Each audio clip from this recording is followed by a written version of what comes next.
window feeders. You know, those clear plastic things with suckers that you stick on the outside of your window.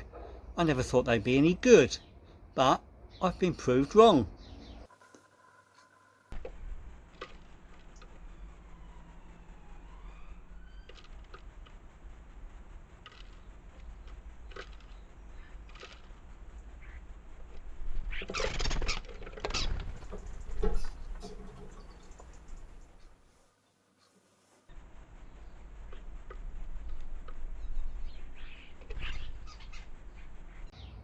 As you can see, the starlings seem to have quite taken to our window feeder.